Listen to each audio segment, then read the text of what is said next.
Good afternoon, everyone. My name is Erica Pedersen, and I am a program coordinator in the Office of Community Engagement at MCW. Welcome to the first session of 2022 for our monthly series CE Spotlight. Please note that this session is being recorded. I'd like to begin with a statement from the Office of Community Engagement. We wish to acknowledge the Indigenous people who are past and present stewards of the land on which we pursue our just cause of a healthy community for everyone. To our audience members, please be sure you are muted throughout the presentation. We encourage everyone to use the chat bar freely to share comments or post questions for our guest. We will be monitoring your questions throughout the session, so feel free to submit any as they come to you, and we will also set aside some time at the end for Q&A. We hope that you will join us for future Spotlight presentations, which take place on the second or third Wednesday of each month. Please look for information about upcoming guests on our CE website. You can find our series webpage by Googling MCW CE Spotlight. This monthly series features community partners and the important work they are doing for and with the community. We highlight their goals, motivations, and accomplishments, and the ways they have partnered with people and programs at MCW.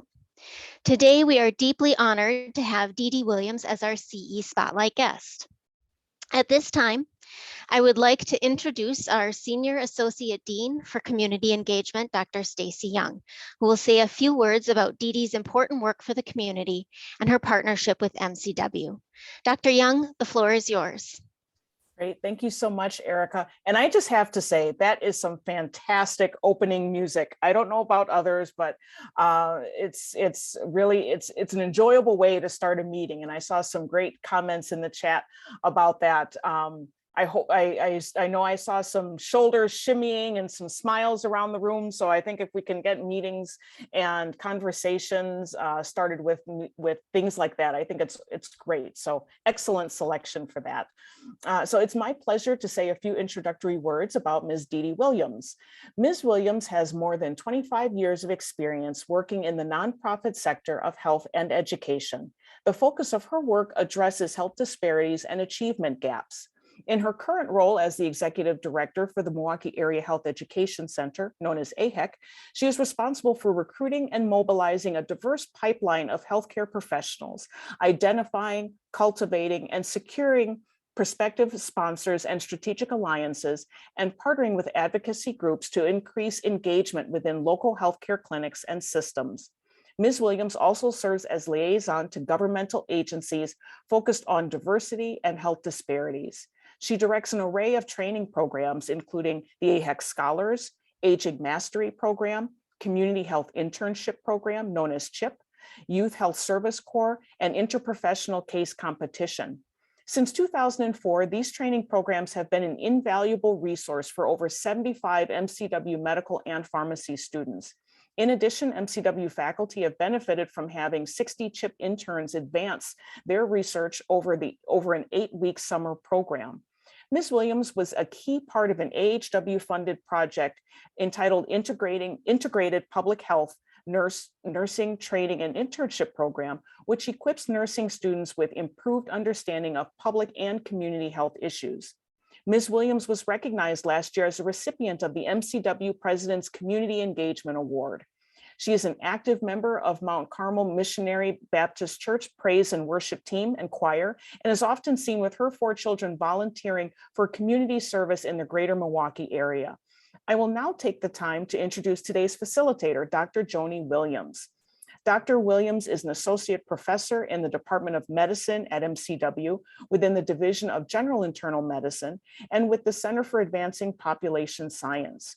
She is also the section chief for diversity, equity, inclusion, and community engagement with the responsibility of leading the health disparities and community engagement unit in CAPS. Dr. Williams works primarily as a health services researcher focused on reducing health disparities and achieving health equity and social justice.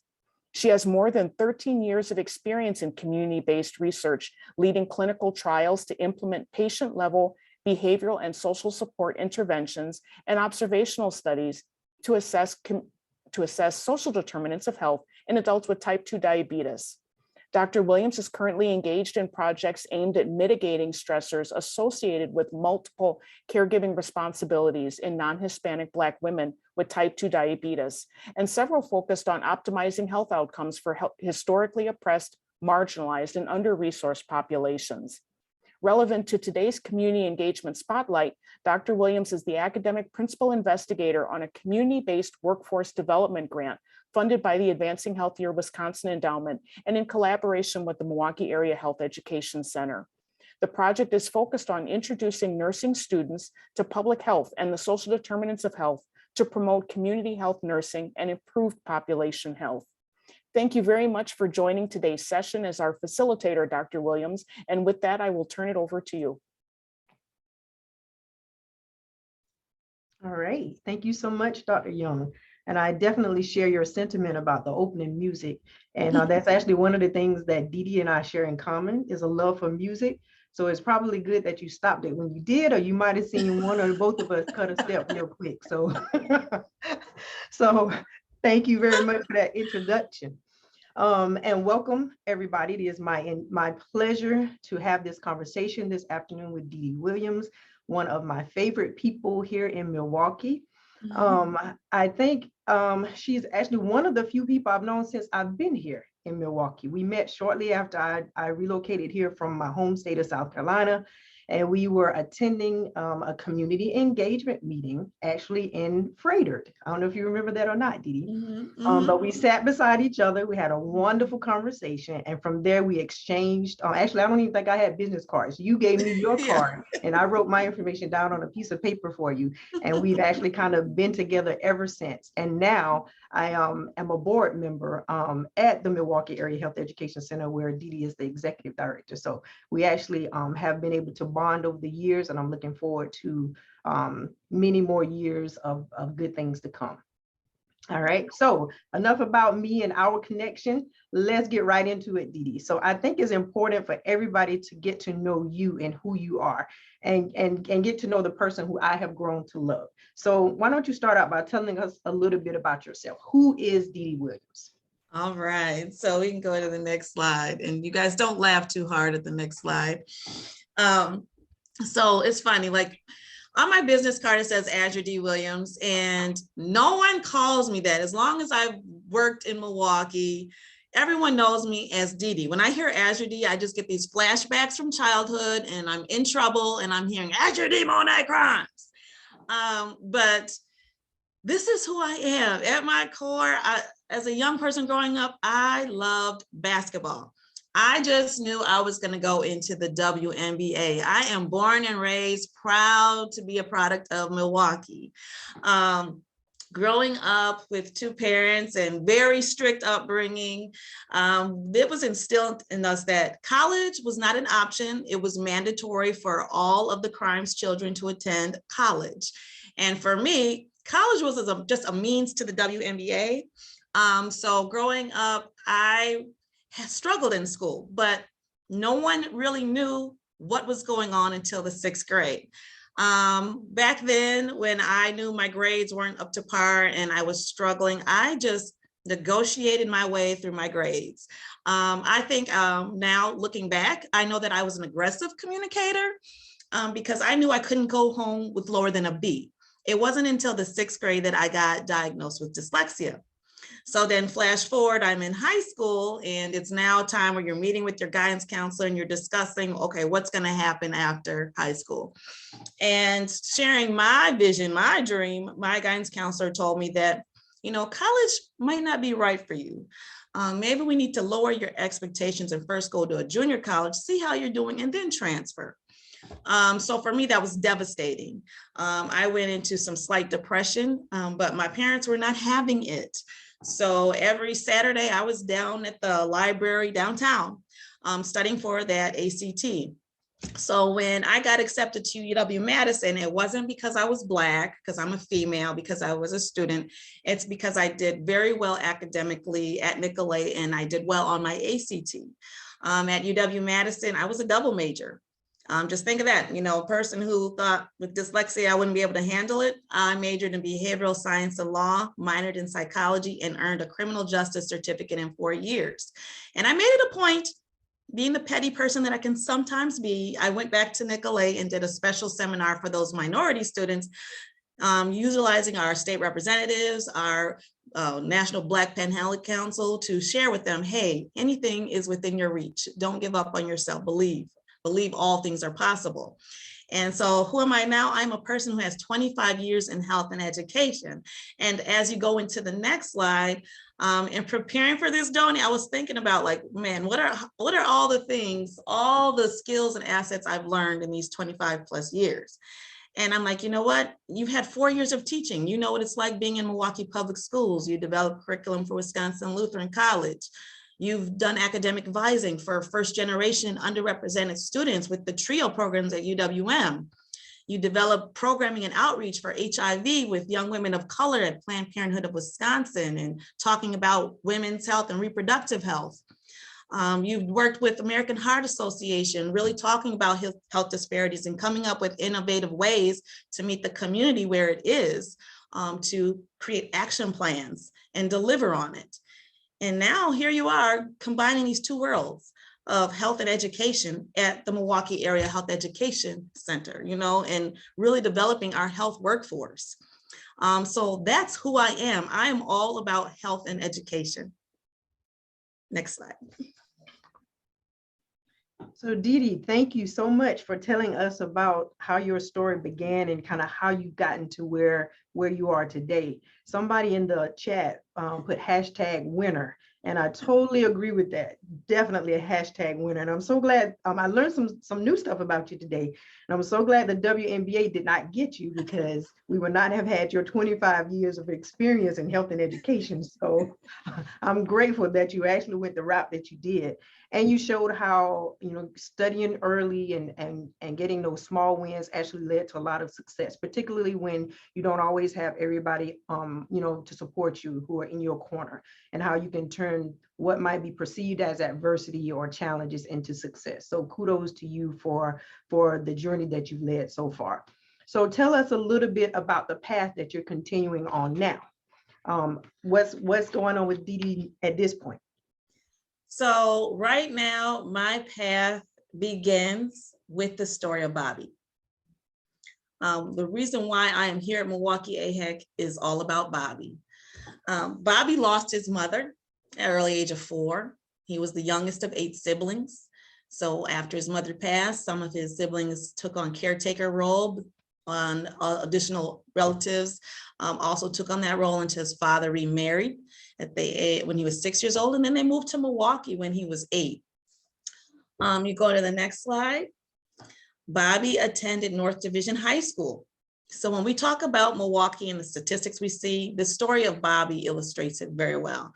He attended a Milwaukee Public School North Division High School, and it was the premier high school back then. I don't want to hear it. It's not a competition. He left before graduation. He was drafted to serve in Vietnam along with some of his other siblings. He lost several friends while he was there. He returned with permanent back injuries. Upon returning, he marries at the age of 20. Bobby had a love for music. He wanted to become a DJ. So when he got back, he took these tests at Marquette, and one of the nuns at Marquette University really tried to encourage Bobby, like, you scored so well, you need to consider higher ed. And he enrolled and he graduated from Marquette University in 1972, and then began a lifelong career with the Milwaukee County Health and Family Services, 1974.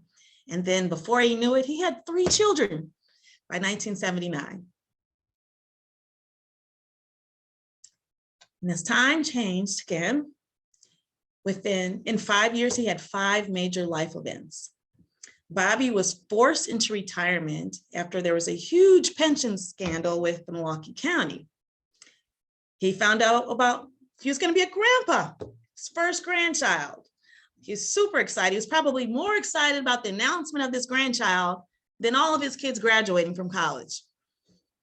Then he had the prestige honor of walking his eldest down the aisle at her middle school because we're so connected to the community, right? And then after that, 3 short months later, he was diagnosed with prostate cancer. And Bobby, who was this 6'5", big husky man, Vietnam vet, couldn't tell him anything. For the first time in his life, he cried in front of his family because he thought this was it. This was the death sentence, prostate cancer. But after visiting with his endocrinologist, the doctor said, you know what, don't worry about this. We can beat this. What I need for you to focus more on is your high cholesterol, your diabetes. We got to get your weight under control. So by March, he had finished his surgery. He was in remission. He was doing well. He celebrated his 60th birthday, celebrated his first grandchild, her golden birthday, July 1st. And then the next slide. So within the same month, he passed away from stroke at the age of 60, which is unfortunately an all too familiar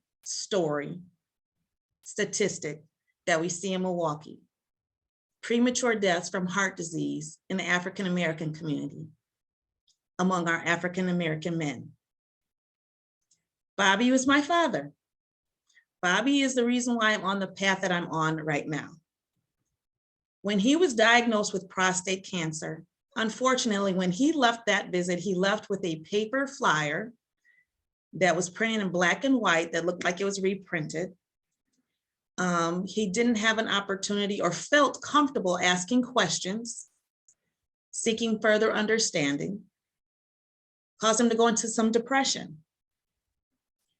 Bobby is the reason why I'm on this path, because at the age of 60, he wasn't aware of how severe his family risk factors put him for heart disease, seeing that his mother passed away from stroke at an early age, his father, that there were things that he could have changed within his health, within his lifestyle behaviors, and there's things that he needed to share with his family about his health conditions.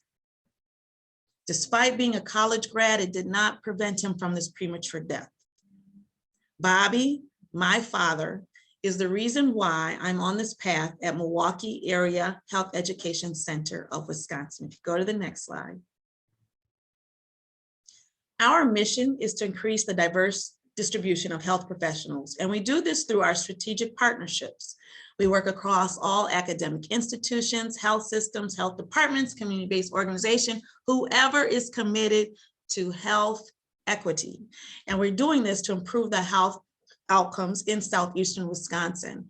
Had my father possibly had a health provider in his path that was someone that looked like him, who could relate to his experiences, maybe he would have shared more what was going on, felt more comfortable asking questions.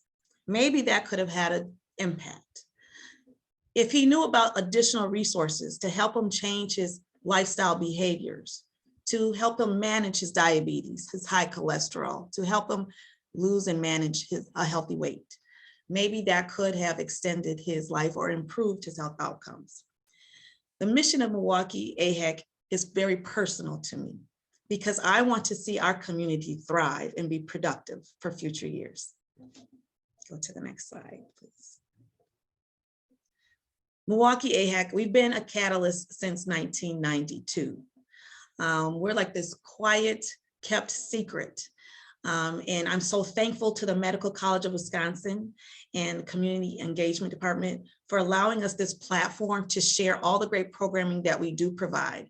Because in our programming, we make sure that health professionals, whether they're at the beginning of their career or they've been there and they're seasoned, that we always provide opportunities to highlight economic and cultural awareness, understanding the complexity of our community as it changes, and giving those opportunities for interprofessional learning so that we all realize, wow, this is your scope of practice and this is how we can blend and look at the individual instead of just the diagnosis.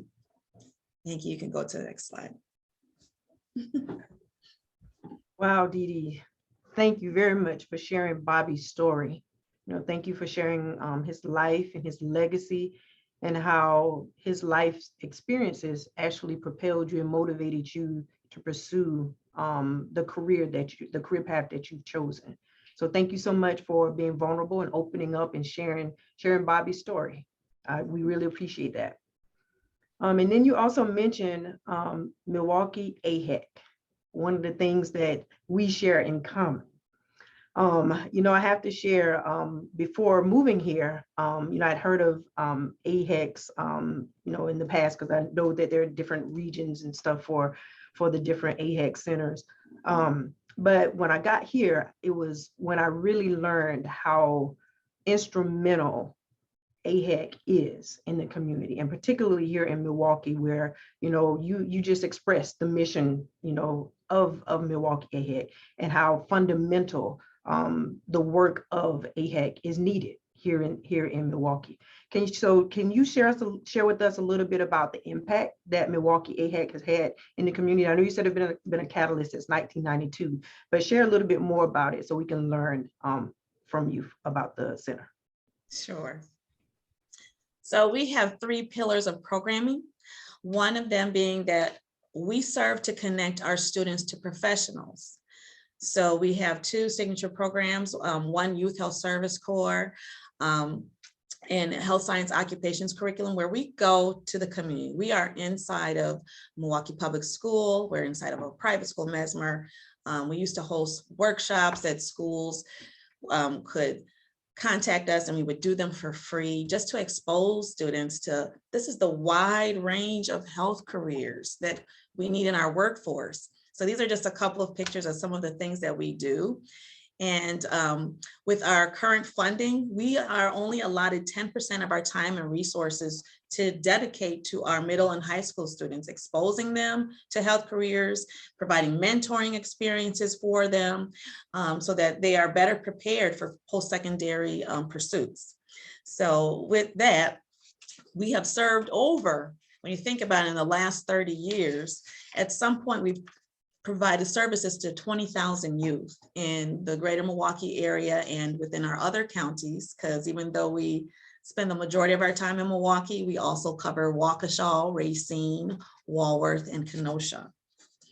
Another area where we've had impact since 1992 and beyond is connecting our professionals to community. So if you could go to the next slide, and you'll see just a couple of pictures again from there. We have some signature programs such as AHEC Scholars, Community Health Internship Program, Interprofessional Case Competition, and Wisconsin Express.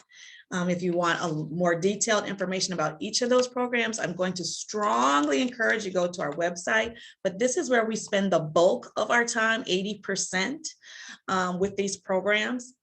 And again, it's to make sure that our undergraduate and graduate students, they have opportunities outside of the classroom setting, outside of didactic, to have some experiential learning, where they are working with some of the community experts, icons, credible institutions that understand that those complex needs that we were talking about earlier about serving urban communities.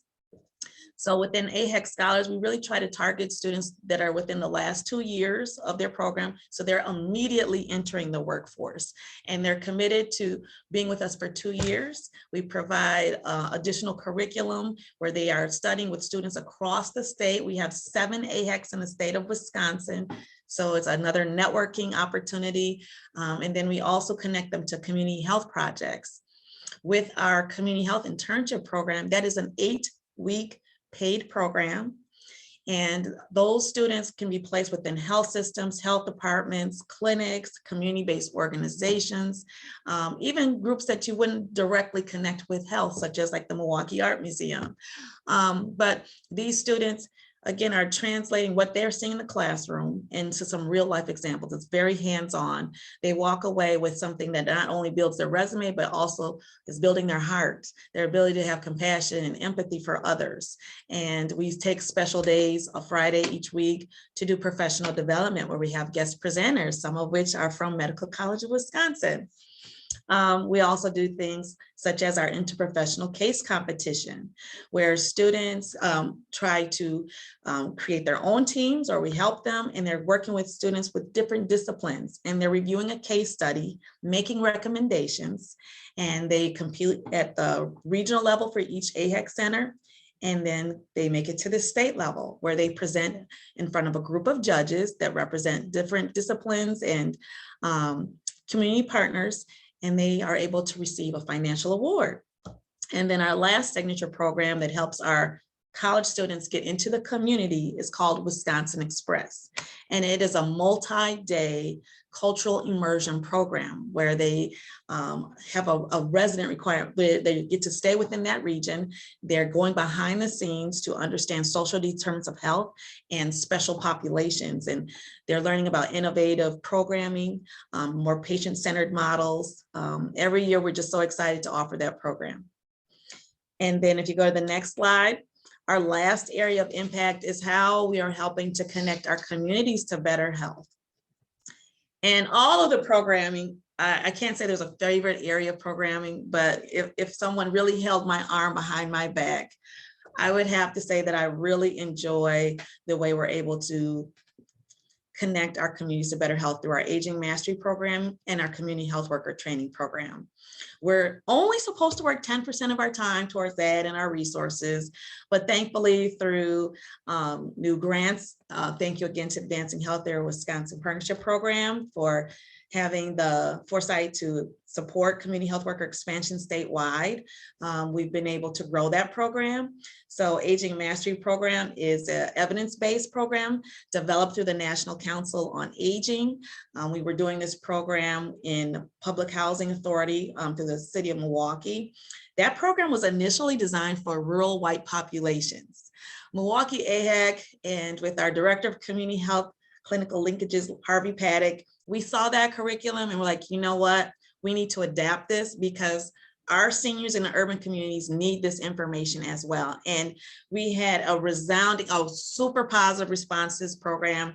There were some testimonials that would make you cry that this was the first time programming had been presented to them in this fashion, where some of our seniors felt depressed during the winter because they just stay in their apartments and it was an excuse to come out and to share their own wisdom and to support each other and creating walking groups from it. It was awesome.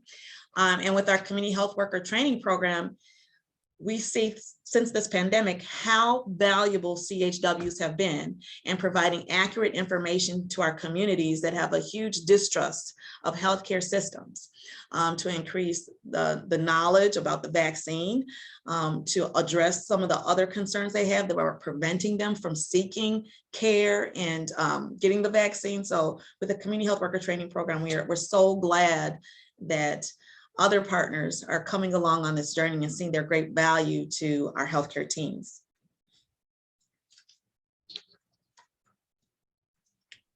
DeDe, thank you so much for sharing all of that information about Milwaukee AHEC. I don't know about anybody else, but I definitely learned some additional new things. And I'm happy to report that there are actually a few former interns in the audience. There are some CHIP interns as well as an AHEC scholar in the audience, and they're expressing their gratitude to you and the Milwaukee AHEC staff, and are sharing how wonderful the experience of serving as an intern, as either in CHIP or as an AHEC scholar have been for them. And we have a question for you. Besides an honorary WNBA player membership, how can academic health centers in Wisconsin support the work of Milwaukee AHEC team even further? Oh, awesome. Thank you. So right now we are accepting applications for our CHIP program, the Community Health Internship Program. That deadline is January 31st. So please share that with your students. It doesn't matter what health discipline. Please encourage them to apply. I always have, again, a soft spot for our first generation students, our underrepresented students. Please share that. If you are a community partner on the call right now and you have a project that maybe has been on your back burner, apply to be a host site. Even though if you go on the website, it says that deadline is passed, we will try to work with you because we have students who need those connections. Oftentimes our students might graduate, but when these are our first generation, our underrepresented students, just having that diploma in your hand doesn't guarantee that you get the position that you desire. Because you don't have the person to write the reference, to tell you about the opportunity. Not everything is just posted on Indeed. It's a lot about who you know. So if you can host an intern and help them to build their professional networks and gain more real life experience, that would be awesome. Other ways to support our students, if you are a college student and you find yourself having time to volunteer for our Youth Health Service Corps, Milwaukee Public Schools host health fair days where they need individuals to come in and share their career path. They need volunteers to help mentor our students in science and math and those core classes to help prepare them for post-secondary education. So those are just 3 things immediately that I'm thinking about: academic partners and our community partners, how they can support our current students. All right, thank you, DeDe, and thank you, Kelsey. Kelsey has put the CHIP student application in the chat, as well as the application if you're interested in hosting a CHIP intern. Both are in the chat. And another question for you, DeDe. Does the CHW training program provide training to CHWs statewide or just in the Milwaukee area? We are statewide. Back in the day, yes, we met in person and we had a few people from Madison, Green Bay who would come down and spend time with us. But thanks to the pandemic, we have pivoted and we have garnered great success offering it virtually. So it is statewide. We are able to take applications online. You can also contact Harvey Paddock if people are having any problems applying online or they just need more information. We have a town hall next week, Wednesday, where people can learn more about CHW initiatives and our training. But yes, it is statewide. As long as you have internet access, you can join our training program. And I think we have a CHW graduate from the class of 2012 in the audience as well. Yay. All right, so moving right along, because we want to be respectful of time. One of the things that I love about Milwaukee AHEC is the commitment to the community. And one of the pillars and core principles of MCW is community engagement. One of the things that I know Milwaukee AHEC also prioritizes. So can you talk a little bit about what it's like to partner with an organization such as MCW? Yes, yes. I just want to say kudos to community engagement and the growth I've seen from the Medical College of Wisconsin. Again, I'm born and raised. I remember everything. And, you know, I'm so glad that we've moved away, you know, from helicopter programming where we dump some funds in a community and we're doing a project and we get our research and then we're gone and then the community doesn't know what happened, what came of it, what are the next steps.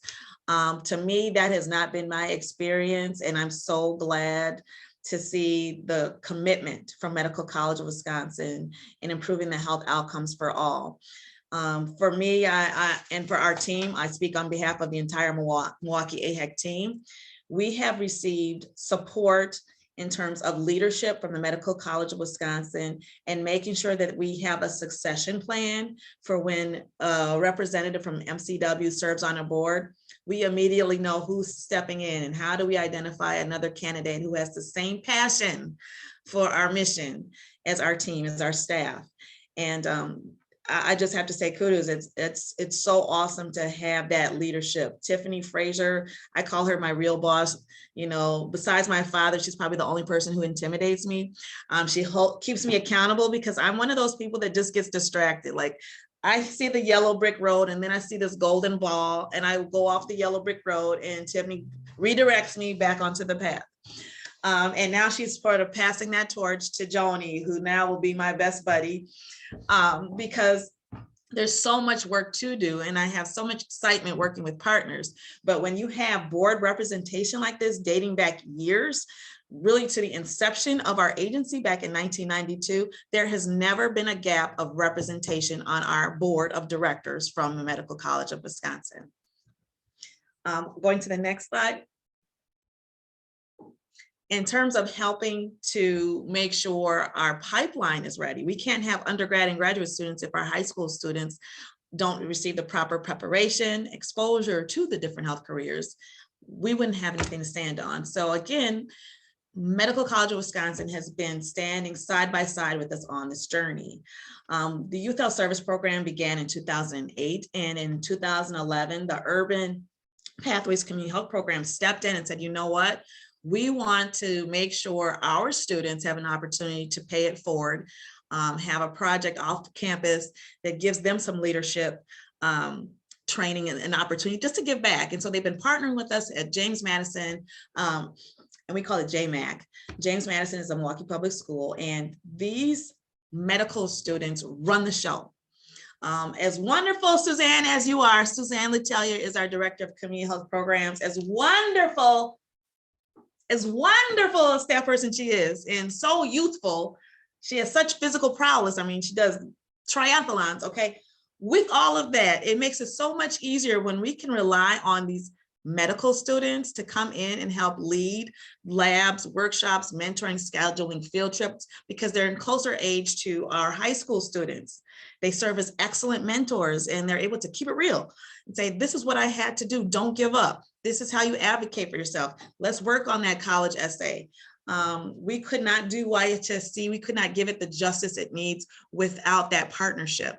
And when we think about it, you know, again, since 2008, we've served over, since 2011, we've served over 200 students at JMAC through this partnership, keeping it going.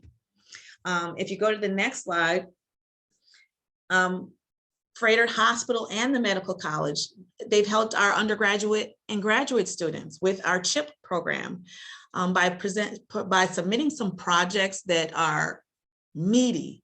Okay, and there's some internships where students are just doing data entry or reception. Nope. You guys have done an awesome job of putting in research projects. They're doing things in the community, helping with screenings, focus groups, evaluation, just contributing to the discourse and again, helping our community see why we need to support our young people. So again, I want to say a shout out to some of our CHIP mentors, and this is not an exhaustive list. This is just the list that I am aware of because I've worked with them since coming on board with Milwaukee AHEC. And that beautiful picture, Erica Marion. Now, some of you, if you attended the Monday MLK Junior Day celebration, you were able to hear from Erica. And this is what we do. She is a product. We grow our own. We want to grow our own and keep them here. Erica was a participant, a graduate of our Youth Health Service program. She also participated in CHIP. And now here she is, okay? She is going to be a provider in our community. Thank you, MCW. This is how we make changes. This is how we move that needle. Thank you. Next slide. Awesome, kudos to Erica. And while we're going to the next slide, thank you, Kelsey, for putting the information in the chat about the CHW training. And DeDe, I think you mentioned the town hall. There's a question about you posting information on the town hall that will be next week. I guess you can do that, you know, once we get through a couple more questions. Will do. Okay. And we have about 7 minutes more. I have a couple more questions because we do want to leave a little bit of time at the end for individuals to ask additional questions if need be. So actually, before we go on, there's another question. CHW Ws have continued to step up and step in for and with our communities. And now, especially after the pandemic, we're seeing people shifting the conversations about this work.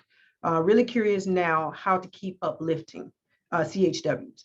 How do we ensure this work continues and at the same time give CHWs the adequate support they need to keep holding this extreme, powerful, but hard work? What does this support look like? Awesome. I would say, please attend Wednesday to next week if you can come to the town hall, but to keep it to brief, the main thing is understand what that role is. Do not limit them and put them in a box. Yes, this was the first time that I can ever recall that there was plenty of funding to all of these community-based organizations, small nonprofits, to hire CHWs, health navigators, all the different types, but they're doing similar work to address this pandemic. So we didn't have to fight over the funds. So now that we have the funds, how do we work together and not compete? How do we make sure that people are properly trained, that they also have a career path? So it means in our organizations, as you're thinking about how to integrate, how to include a CHW to your team, think about what that means to supervise them. Who are they going to work with? How do you make sure the rest of your team is on board and understands that scope? It's not in competition. A CHW provides the rest of your team more time to focus on what their expertise is. So in keeping this sustainable, I would say definitely join the Wisconsin Community Health Network, statewide network, as we continue to push for legislation to make sure that salaries can be covered, that we're not just using grants and hoping CHWs will volunteer their time. They need livable wages. And I think another big thing is making sure that once you have a CHW, continue to provide professional development. If you don't know where to go, you will know now. You can come to Milwaukee AHEC, where we do provide ongoing professional development for our CHWs. But again, please attend the town hall, and also we will have supervisor trainings for people who are thinking about adding a CHW to their team. It's important that whoever's going to supervise a CHW, it's a different type of management style. So we have a specialized training for that as well. Great, thank you, DeDe. And thank you, Liz. Liz actually put the information about the town hall in the chat. So thank you for adding, and that was a great question. And I know that's something DeDe is very passionate about. So thank you so much for the question. So DeDe, let's kind of continue in that same vein, and let's talk a little bit more about how people can effectively continue to engage the community. Okay, so this is where I operate from, like working and living in Milwaukee my entire life. I've seen examples on each step of the ladder. And what I see from my mentors who've been successful and those people who have just missed the mark, you need to always think about how can you meet the community where it is and show appreciation. Too often, I think sometimes we have the best of intentions, but the way we deliver, the way we plan our programming and events, we're coming from this attitude of accept. I'm accepting you. That comes with an air, it's arrogant. I can't put any other way to describe it. It's arrogant, it's off-putting. So if you can start off saying, you know what, I'm gonna meet the community where it is and I'm gonna show appreciation. And if you can just start from there, it's going to change the way you bring partners to the table. It's going to change when you have meetings, how you do programming, what evaluation looks like, how you're going to disseminate the findings, how are you going to set goals. Like it just changes everything when you start from an attitude of, I want to show appreciation and celebrate. Because we're not a colorblind society. We need to celebrate everyone and their uniqueness. So if you go to the next slide, what I wanted to do is just share some examples of how working in community engagement and thinking about your audience, my strategy and why it's been successful for me in the past and why I bring certain skill sets and things to my role now with Milwaukee AHEC. So during my time at Planned Parenthood of Wisconsin, I was the director of community education. And I was responsible for doing HIV outreach, and specifically for women. And at this point in Milwaukee, there was some trending that we were trying to prevent, to see that trend to increase. So for me, coming into this role and understanding some of the stigmas, some of the embarrassment, people didn't want to talk about it, they were ashamed. I'm like, we need to find a way to meet the community where it is, to appreciate and celebrate our culture, and to create some awareness and opportunity to say, this is where you can go and feel comfortable, safe, and trust these partners. So thinking about who I had access to, Delta Sigma Theta Sorority Incorporated. My sister was a soror. I shared with her that I love Cheryl Lee Ralph, and she has an outstanding monologue. So I went from her to meeting with Milwaukee Area Technical College, where I had some connections. I said, you know what, I would love to be able to host an event where we could bring in our women of color to talk about HIV, but do it through entertainment and create this open, honest dialogue. I also partnered with the AIDS Fund. I worked with a lot of Black churches in Milwaukee to have announcements, to work with the women's ministry to say we need to talk about this, and the local radio stations. And we held this event, and it had to be, of course, the coldest day in February, and it was a snowstorm. And yet we had over, I want to say over 200, I can't remember this exact count. Tiffany Fraser, your husband who was there, could probably tell me, but we had this huge turnout for this event. And again, it just took working with your community partners, thinking about which assets they can bring. So as Planned Parenthood of Wisconsin, Planned Parenthood as an agency, of course, working with the churches, it was sometimes very difficult because of their stance on some of our programming and services. But when you have trusted partners coming and speaking on your behalf, it made it a lot easier to promote. And then working with Delta Sigma Theta, who has such a far-reaching influence in Milwaukee, sharing with their stories and having their commitment to health and HIV, we were able to bring women out in droves, and we were crying, we were laughing, and we were talking about HIV. Another example, next page, with American Heart Association as the Multicultural Initiatives Director, and I'm not going to show this video, we don't have time, but I worked to put on concerts, again, where I was working with some of our faith-based organizations, our Black churches, and I identified churches that had major bus line access, that had room to do health fairs. We engaged our volunteers. Many of our volunteers were personally impacted by heart disease or stroke.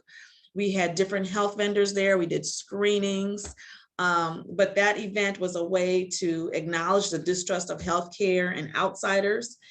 And by bringing it inside and having a national gospel recording artist came on, that was the draw, but they did messaging, and they also had a personal connection by sharing their testimonial of how heart disease or stroke impacted their life.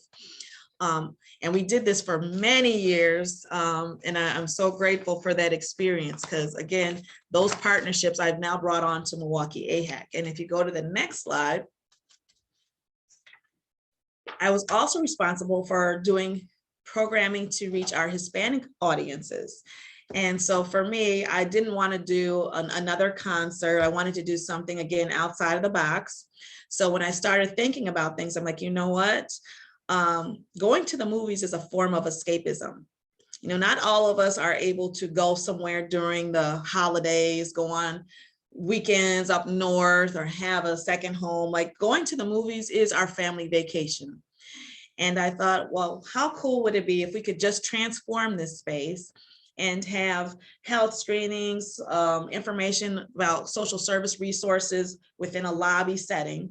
And then when people go in to see the movie, they're getting PSAs, messaging, we're doing hands-only CPR training on the spot, and you're enjoying a film.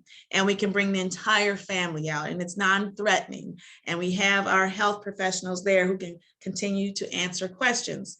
So we launched that in 2015. We did it for 3 years, and then our event was sort of adapted and modified, and now we know other institutions are doing movie events that combine health.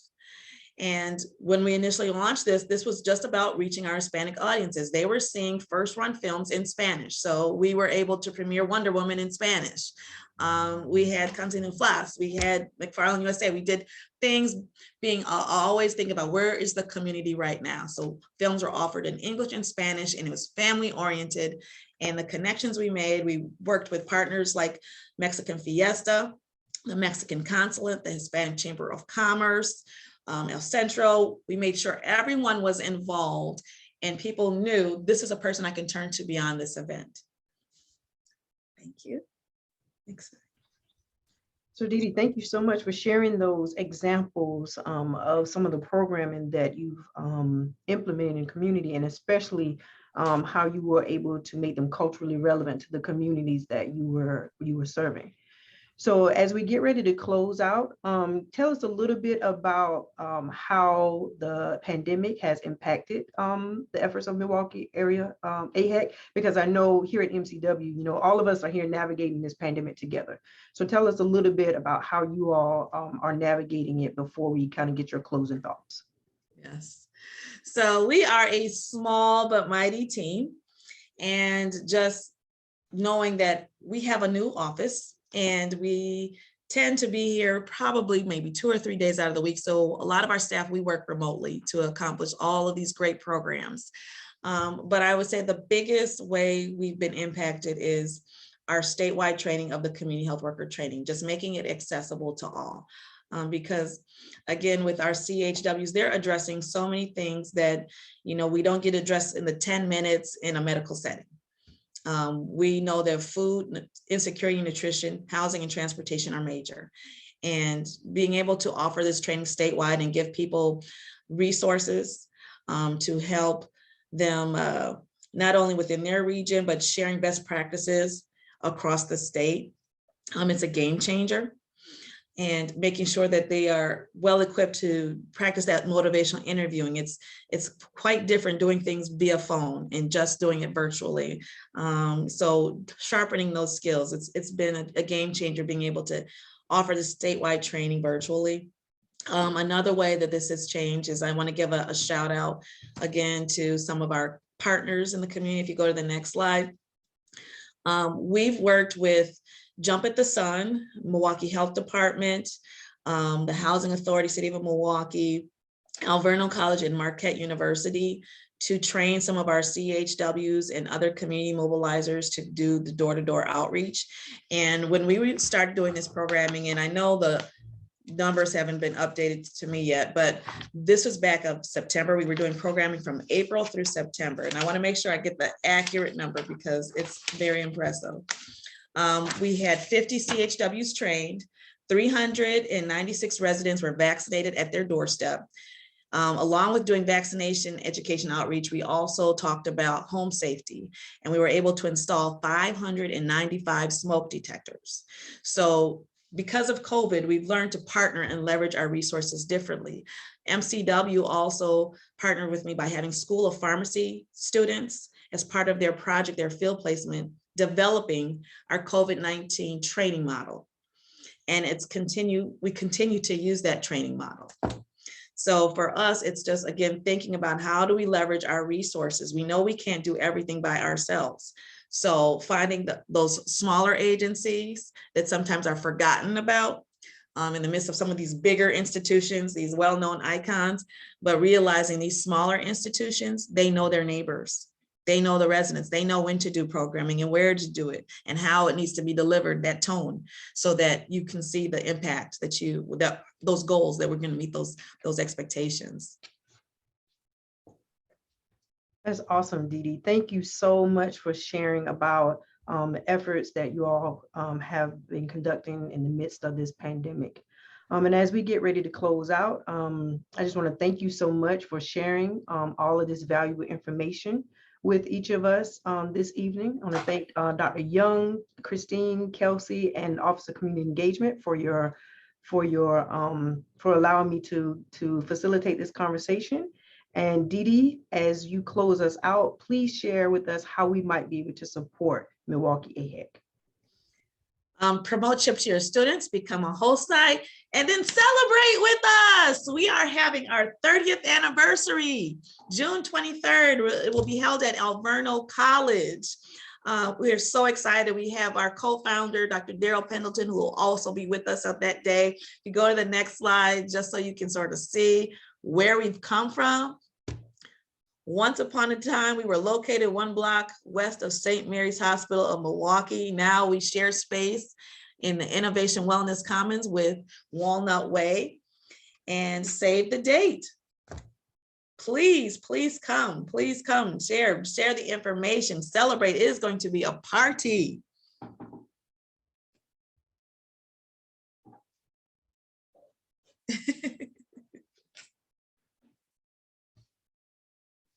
Thank you, DeDe. And I actually am going to turn it over to Christine. I think there are a couple of logistical things to cover.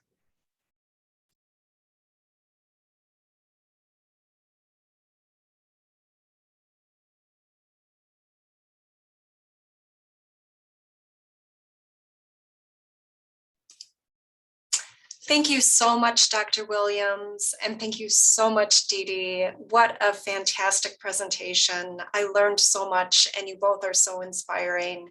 Thank you, Dr. Young, for your introductory remarks, and thank you, Erica, as well. And thanks to Kelsey for behind the scenes. We thank you also, every member of the audience who joined us today. And we hope that you will join us again for future spotlights. Our next one will be on February 9th.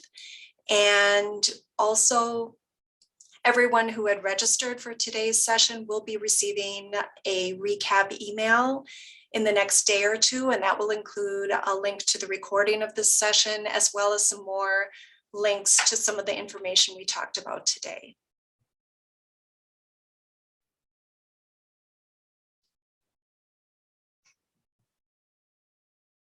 Great. Thank you, everyone, for joining us for today's spotlight. We certainly look forward to seeing you at future events, and we wish you all a safe, healthy, and happy week. Have a good evening.